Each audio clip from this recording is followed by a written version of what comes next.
Welcome to Jaya's homely kitchen. ഇന്ന് നമുക്ക് നെല്ലിക്ക ഉപയോഗിച്ച് മിഠായി തയ്യാറാക്കുന്നത് എങ്ങനെയാണെന്ന് നോക്കാം. ഇത് തയ്യാറാക്കാൻ വളരെ എളുപ്പമാണ്, ഒരുപാട് അധ്വാനമൊന്നും ആവശ്യമില്ല. പക്ഷേ ഇതിന്റെ ടേസ്റ്റും ഗുണവും ഒരുപാട് വലുതാണ്. ഞാൻ നേരത്തെ ഓൾറെഡി ഒരു നെല്ലിക്ക ജാം പോസ്റ്റ് ചെയ്തിട്ടുണ്ടായിരുന്നു. അത് കുറച്ച് പേരെ ആ വീഡിയോ കണ്ടിട്ടുള്ളൂ. കാണാത്തവര് അത് കാണാനായിട്ട് ശ്രമിക്കുക. കാരണം വളരെ ഗുണകരമായിട്ടുള്ള ഒന്നാണ്. അതിൽ നമ്മൾ കുറച്ച് പഞ്ചസാര എങ്കിൽ തന്നെയും അത് വളരെ ഗുണം ചെയ്യുന്ന ഒന്നാണ്. അത് നമുക്ക് കുട്ടികൾക്ക് വേണ്ടി തയ്യാറാക്കി കൊടുക്കാവുന്ന നല്ലൊരു ജാമാണ്. നമ്മൾ കടകളിൽ നിന്ന് വാങ്ങിക്കുന്ന ജാമിനെ അപേക്ഷിച്ച് വളരെ നല്ലതുമാണ്. അപ്പൊ ഈ നെല്ലിക്ക കാൻഡി തയ്യാറാക്കാൻ വേണ്ട ഇൻഗ്രീഡിയൻസ് എന്തൊക്കെയാണെന്ന് നോക്കാം. ഞാനിപ്പോ ഇവിടെ 1/2 കിലോ നെല്ലിക്കയാണ് എടുത്തിട്ടുള്ളത്.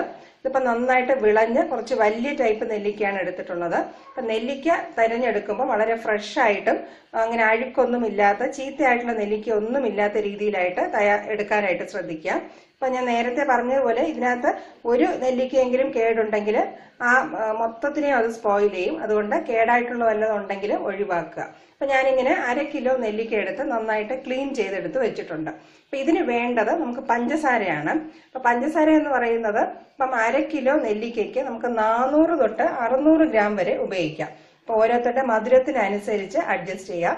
ഞാൻ സാധാരണ 1/2 കിലോ പഞ്ചസാരയാണ് ഇടുന്നത്. അപ്പം ഏകദേശം നല്ലൊരു മധുരം കാണും, ഒരുപാട് മധുരവും കാണത്തില്ല.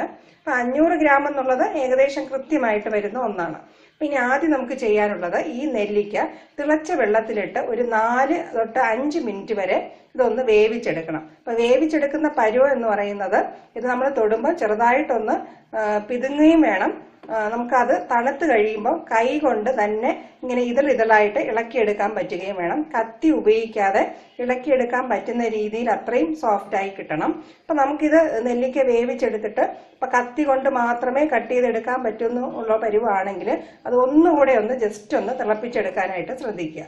അപ്പൊ ഈ നെല്ലിക്ക മുങ്ങി നിൽക്കുന്ന അളവിനുള്ള വെള്ളം ആദ്യം നന്നായിട്ടൊന്ന് തിളപ്പിച്ചെടുക്കണം. അപ്പൊ അതിനായിട്ട് ഞാനിവിടെ ഒരു പാത്രത്തില് വെള്ളം തിളപ്പിക്കാനായിട്ട് വെച്ചിട്ടുണ്ട്. വെള്ളം നന്നായിട്ട് വെട്ടി തിളയ്ക്കുന്നത് വരെ നമുക്കൊന്ന് വെയിറ്റ് ചെയ്യാം. ഈ നെല്ലിക്ക കാൻഡി തയ്യാറാക്കാനായിട്ട് നമുക്ക് അധ്വാനം വളരെ കുറവാണ്. പക്ഷേ ഇതൊരു 5 ദിവസം കഴിഞ്ഞാൽ മാത്രമേ നമുക്കിത് ഉപയോഗിക്കാൻ പറ്റുന്ന രീതിയിലാകത്തുള്ളൂ. അപ്പൊ അതുകൊണ്ട് ഇപ്പൊ നമുക്ക് ആവശ്യമുള്ളതിന് കുറച്ച് നല്ല സീസൺ ആയിട്ടുള്ളപ്പോൾ തന്നെ ഇത് ചെയ്ത് വെക്കുകയാണെങ്കിൽ എപ്പോൾ വേണമെങ്കിലും നമുക്കിത് ഉപയോഗിക്കാവുന്നതാണ്. ഇപ്പൊ ഞാൻ ജസ്റ്റ് ഇപ്പൊ 1/2 കിലോ വെച്ച് കാണിക്കുന്നുള്ളൂ. ആദ്യം കുറച്ചൊന്ന് ചെയ്ത് നോക്കിയിട്ട് ശരിയായിട്ട് വരുന്നവര് നെല്ലിക്ക നല്ല സീസൺ ആയിട്ടോ അല്ലെങ്കിൽ വീട്ടില് മരമുള്ളവരോ നെല്ലിക്ക ഇതുപോലെ പ്രിസർവ് ചെയ്ത് വെക്കാനായിട്ട് ശ്രമിക്കുക. വെള്ളം നന്നായിട്ട് വെട്ടി തിളച്ചിട്ടുണ്ട്. ഇതിലേക്ക് നമുക്ക് നെല്ലിക്ക ചേർത്ത് കൊടുക്കാം. നെല്ലിക്ക ചേർത്തതിന് ശേഷം ഒരു 4-5 മിനിറ്റ് ഇത് നന്നായിട്ടൊന്ന് തിളച്ച് കിട്ടണം. ഇത് അടച്ചു വെച്ച് തന്നെ നമുക്കൊന്ന് വേവിച്ചെടുക്കാം. നെല്ലിക്ക പാകത്തിന് വെന്തിട്ടുണ്ട്. ഇത് വളരെ ശ്രദ്ധിച്ച് തന്നെ ഈ സ്റ്റെപ്പ് ചെയ്തെടുക്കുക. കാരണം ഒരുപാട് വെന്ത് പോവുകയാണെങ്കിൽ നമ്മൾ ഉദ്ദേശിക്കുന്ന പോലെ മിഠായി തയ്യാറാക്കി എടുക്കാൻ പറ്റത്തില്ല. അപ്പൊ ആദ്യമായിട്ട് ചെയ്യുന്നവർ ഒരു 3 മിനിറ്റ് കഴിഞ്ഞിട്ട് ഓഫ് ചെയ്തിട്ട് ഒന്ന് തണുത്തതിന് ശേഷം നോക്കിയിട്ട് വേവ് കുറവാണെന്ന് തോന്നുന്നെങ്കിൽ 1 മിനിറ്റും കൂടെ ഒന്ന് വേവിച്ചെടുക്കുക. അല്ലാത്ത പക്ഷം ആദ്യമേ 4-5 മിനിറ്റ് വെക്കേണ്ട കാര്യമില്ല. ഇതിപ്പം കുറച്ച് വലിയ നെല്ലിക്ക ആയതുകൊണ്ടാണ് എനിക്ക് 4 മിനിറ്റിൽ കൂടുതൽ വേണ്ടി വന്നത്. ഇനിയിപ്പോൾ ഈ വെള്ളത്തിൽ തന്നെ നമ്മൾ ഒരുപാട് സമയം ഇട്ട് വെക്കുകയാണെങ്കിൽ ഇത് കുറച്ചും കൂടെ വെന്ത് പോകും. ഇനിയിപ്പോൾ ഈ വെള്ളത്തിൽ നിന്ന് മാറ്റി എടുത്ത് വെച്ച് നന്നായിട്ട് തണുക്കാനായിട്ട് വയ്ക്കാം. നെല്ലിക്ക പാകത്തിനാണ് തയ്യാറായി കിട്ടിയിട്ടുള്ളത്. ഇതിപ്പോ കാണുമ്പോൾ തന്നെ അറിയാം, നമുക്ക് കൈ കൊണ്ട് തന്നെ ഇങ്ങനെ ഇതളുകളായിട്ട് മാറ്റിയെടുക്കാൻ പറ്റും. ഈ ഒരു സ്റ്റേജ് ആയിരിക്കണം. കുറച്ച് ഹാർഡായിരിക്കുകയും വേണം, എന്നാൽ കൈ കൊണ്ട് തന്നെ ഇത് ഇളക്കി മാറ്റാനും പറ്റണം. ഇതിപ്പം കുറച്ചും കൂടെ വേവ് കുറവാണെങ്കിൽ നമുക്ക് ഇതുപോലെ ഇളക്കിയെടുക്കാൻ പറ്റത്തില്ല. കുറച്ചും കൂടെ വെന്ത് പോവുകയാണെങ്കിൽ നമ്മൾ കൈ കൊണ്ട് ഇങ്ങനെ പിതുക്കുമ്പോൾ അത് ഞെങ്ങിപ്പോവും, ഇങ്ങനെ ഒരുപാട് സോഫ്റ്റ് ആയി പോവും. അപ്പൊ ഈ ഒരു പരുവത്തിൽ തന്നെ വേണം ഇത് തയ്യാറാക്കി എടുക്കാൻ. എന്നാൽ മാത്രമേ നമുക്ക് പെർഫെക്റ്റ് ആയിട്ടുള്ള നെല്ലിക്ക കാൻഡി തയ്യാറാക്കി എടുക്കാൻ പറ്റത്തുള്ളൂ. ഇതിപ്പോ ഒരു ചെറിയ ചൂടുണ്ട്. ഇത് നന്നായിട്ട് തണുത്തതിന് ശേഷം ഞാൻ ഇതെല്ലാം ഒന്ന് ഇളക്കി മാറ്റി വെച്ചിട്ട് കാണിക്കാം. എല്ലാ നെല്ലിക്കയും ഇതുപോലെ നന്നായിട്ട് ഇളക്കി എടുത്ത് വെച്ചിട്ടുണ്ട്. ഇതിപ്പോ ഇളക്കി എടുക്കുമ്പോൾ ശ്രദ്ധിക്കാനുള്ള ഓരോ ഇതിലായിട്ട് തന്നെ ഇളക്കിയെടുക്കാനായിട്ട് ശ്രദ്ധിക്കുക. ചിലപ്പം 2 എണ്ണമൊക്കെ ഒട്ടിയിരിക്കും. അതൊക്കെ മാറ്റിയെടുത്ത് കൃത്യം ഒന്നൊന്നായിട്ട് തന്നെ ഇളക്കിയെടുത്ത് വെക്കുക. പിന്നെ നല്ല തണുത്തതിന് ശേഷം മാത്രമേ ഇങ്ങനെ ഇളക്കിയെടുക്കാവൂ, ഇല്ലെങ്കിൽ നമുക്ക് ഇതുപോലെ നല്ല ഷേപ്പായിട്ട് കിട്ടത്തില്ല. ഇതിപ്പോ നന്നായിട്ട് തണുത്തതിന് ശേഷം ഞാനിങ്ങനെ എല്ലാം ഇളക്കി വെച്ചിട്ടുണ്ട്. ഇനി നമുക്ക് ചെയ്യാനുള്ളത് ഇതിന്റെ മുകളിലായിട്ട് നമ്മൾ അളന്നെടുത്ത് വെച്ചിരിക്കുന്ന പഞ്ചസാര ഇട്ട് കൊടുക്കണം. പഞ്ചസാര ഇട്ട് കൊടുത്തിട്ട് ഈ നെല്ലിക്ക നന്നായിട്ട് ഒന്ന് മൂടിയിരിക്കുന്ന രീതിയിൽ ഇത് നന്നായിട്ട് എല്ലാ സ്ഥലത്തും ഒരുപോലെ സ്പ്രെഡ് ചെയ്ത് കൊടുക്കുക. നെല്ലിക്ക പുറത്ത് കാണാത്ത രീതിയിൽ പഞ്ചസാര കൊണ്ട് തന്നെ ഇങ്ങനെ പൊതിഞ്ഞു വയ്ക്കുക. എന്നിട്ട് ഇതൊരു പ്ലേറ്റ് വെച്ച് നമുക്ക് അടച്ചു വെക്കണം. ഇതുപോലെ ഒരു 3 ദിവസം നമ്മൾ ഇതൊന്നും തുറക്കാതെ തന്നെ 3 ദിവസം അടച്ചു വെക്കണം. ഇടയ്ക്ക് തുറന്നു നോക്കേണ്ട ആവശ്യമൊന്നുമില്ല.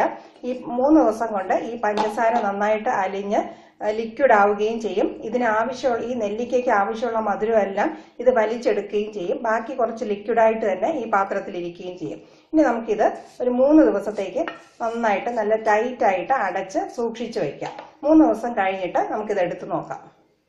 നെല്ലിക്ക പഞ്ചസാരയിൽ ഇട്ട് വെച്ചിട്ട് 3 ദിവസമായി. ഇന്ന് 3ാമത്തെ ദിവസമാണ്. ചെറുതായിട്ടൊന്ന് മിക്സ് ചെയ്ത് കൊടുക്കുക. ചിലപ്പം കുറച്ച് പഞ്ചസാര തരികൾ അലിഞ്ഞു പോകാതെ ആയിരിക്കും. നമ്മളിതിനകത്ത് വെള്ളം ഒന്നും ചേർത്തിട്ടില്ലായിരുന്നു. നെല്ലിക്കയും പഞ്ചസാരയും മാത്രമാണ്. അപ്പോൾ ഈ ഒരു രീതിയിലാണ് നമ്മുടെ നെല്ലിക്ക ഇരിക്കുന്നത്. കുറച്ച് ഒട്ടിപ്പിടിച്ചുമൊക്കെ ഇരിക്കും. ഞാനിപ്പോൾ ഇങ്ങനെ എടുത്ത് കാണിക്കാം. ഈ രീതിയിലാണ് പഞ്ചസാര പാനിയിൽ കിടന്ന് ഇങ്ങനെ ഒട്ടിപ്പിടിച്ച് ഇങ്ങനെ നല്ല നനവോട് കൂടിയാണ് ഇരിക്കുന്നത്. ഇനി നമുക്കിതൊരു അരിപ്പിലൂടെ അരിച്ചെടുക്കണം.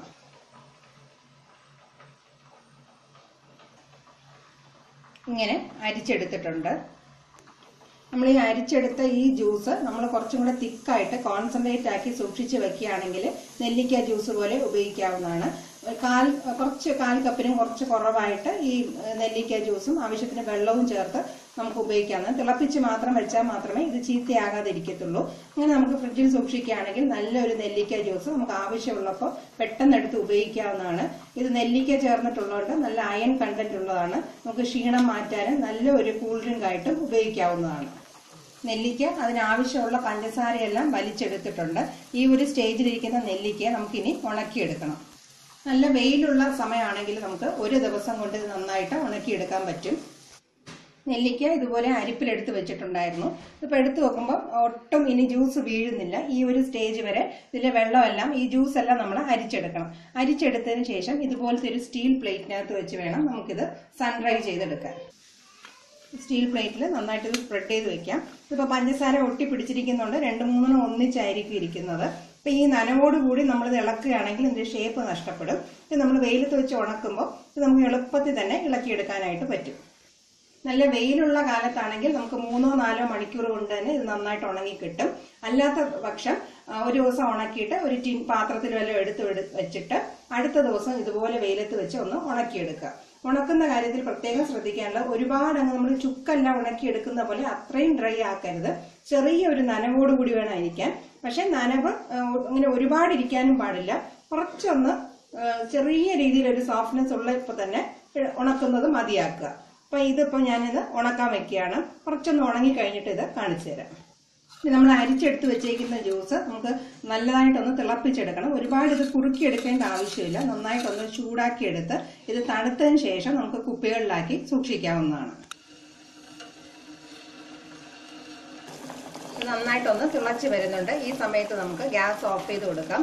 ഇത് നന്നായിട്ട് തണുത്തതിന് ശേഷം മാത്രമേ സ്റ്റോർ ചെയ്യാൻ പാടുള്ളൂ. തണുത്തിട്ട് നല്ല വൃത്തിയുള്ള കുപ്പികളിലാക്കി ഫ്രിഡ്ജിൽ വേണം സൂക്ഷിക്കാൻ.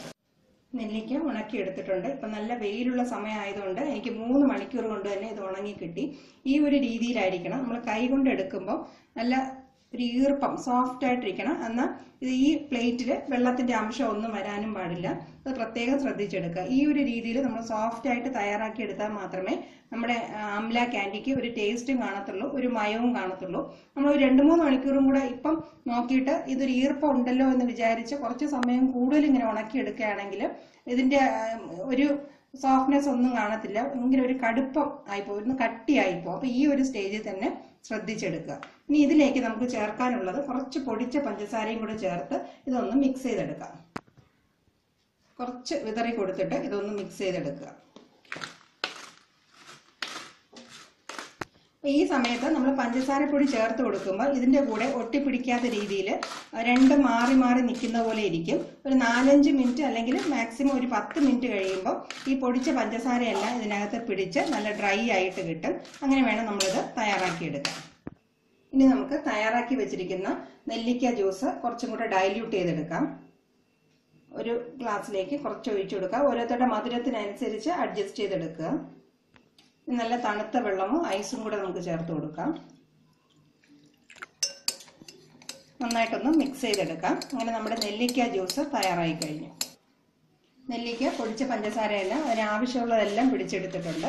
അപ്പോൾ ഈ ഒരു രീതിയിലാണ് നമുക്ക് കിട്ടുന്നത്. ഒന്നിനൊന്നും ഒട്ടിപ്പിടിക്കാത്ത രീതിയിൽ ആവശ്യത്തിന് മധുരവും എല്ലാം അത് വലിച്ചെടുത്തിട്ടുണ്ട്.